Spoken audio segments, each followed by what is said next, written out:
Nous sommes avec Régis Defourneau qui expose en ce moment au musée de la photographie de Charleroi dans ce qu'on appelle la boîte noire. C'est un nouvel espace d'exposition du musée. Alors vous avez comme ça un écran, un LED et des fils et des photos. Alors Régis, vous nous proposez Maiko no Hikari. C'est en fait une exposition sur le Japon, plus exactement sur les geishas. Alors expliquez-nous un petit peu la démarche. Oui, alors donc c'est un travail d'à peu près 5 années sur les dernières écoles d'apprentis geisha qu'on appelle Geiko à Kyoto. Et donc j'ai travaillé dans un quartier en particulier, donc il y a plusieurs quartiers de geisha à Kyoto. Et l'un d'entre eux est assez spécial et assez traditionnel. Et donc pendant ces 5 dernières années, j'ai vraiment travaillé le sujet au départ bien d'un intérêt pour la culture du Japon. Et puis en resserrant petit à petit mon intérêt vers ces femmes qui sont finalement des femmes assez particulières et assez singulières au niveau du Japon, mais aussi au niveau du féminin qu'elles représentent. Nous sommes avec Régis Defourneau qui propose en ce moment dans un nouvel espace du musée de la photo, un espace, une boîte noire, et il y a un LED et on peut découvrir une exposition consacrée aux geishas, Maiko no Hikari. En fait, les geishas, c'est des femmes de culture, j'ai envie de dire. Oui, alors si on traduit littéralement geisha, ce qui est peut-être un bon début, c'est littéralement quelqu'un qui pratique les arts.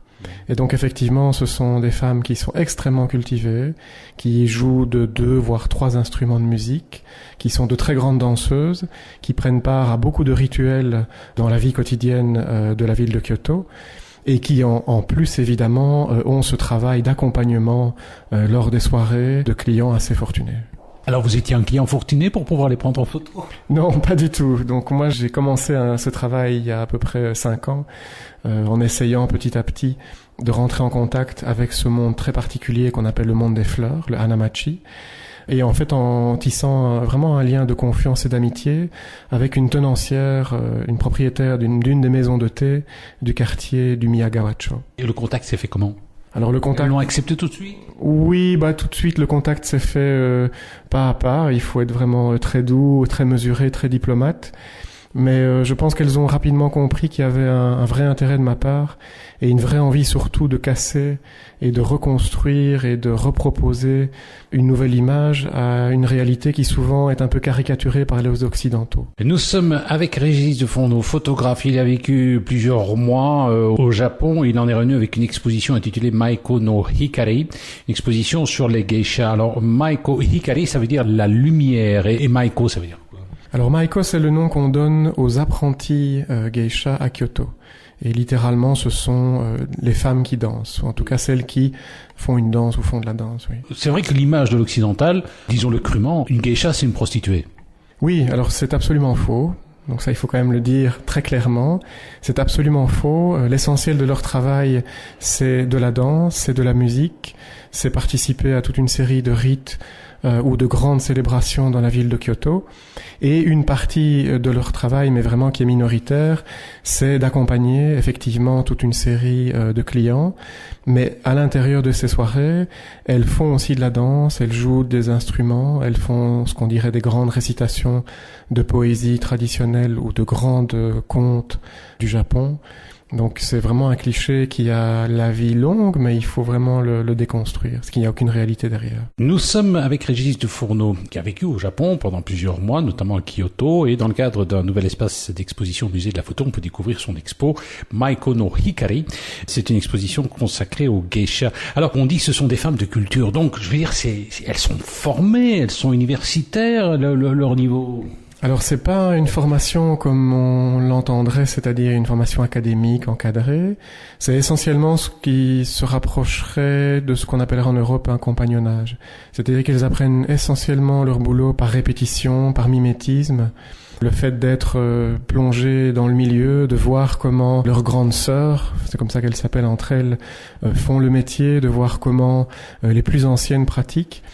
Alors à cela, à cette manière d'apprendre qui est très souple, très dans le mimétisme, s'ajoute quand même une partie d'écolage au sens strict dans le quartier du Miyagawacho, une école qui est en fait aussi le théâtre, qu'on appelle le théâtre du Kaburenjo. Et dans ce théâtre, il y a toute une série de classes avec des cours de musique, des cours de chant, des cours de danse, des cours de cérémonie du thé aussi. Donc il y a quand même une partie un peu plus encadrée et très dirigée. Nous étions avec Régis de Fourneau, on causerait des heures avec lui, et on parle de son exposition Maeko no Hikari, une exposition consacrée au geisha. Il a vécu pendant un petit temps à Kyoto. Alors Kyoto, c'est la capitale du shintoïsme, c'est assez particulier comme ville.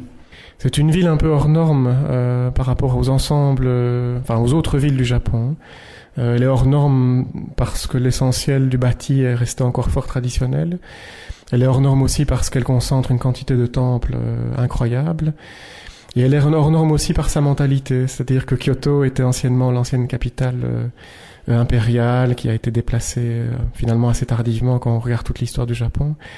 Et on garde un peu une mentalité non pas passéiste, mais très amoureuse et très attachée à un certain art de vivre et à une certaine manière de continuer et de maintenir et de prolonger des traditions. Oui. C'est vrai que le shintoïsme comme religion, j'ai envie de dire, c'est cool, hein.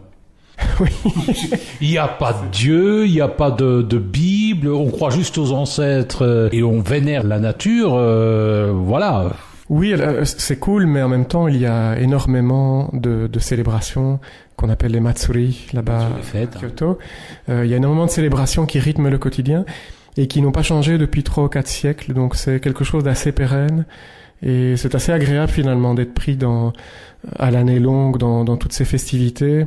Et la plupart de ces festivités aussi collent très très fort aux saisons. Donc c'est vraiment impressionnant de se rendre compte à quel point il y a un lien très profond entre cette religion, en tout cas l'ensemble de ces festivités, et la cyclicité des saisons qui au Japon évidemment est très marquée. Les 4 saisons sont extrêmement marquées. Notamment le Sakuramboki, c'est notamment le cerisier.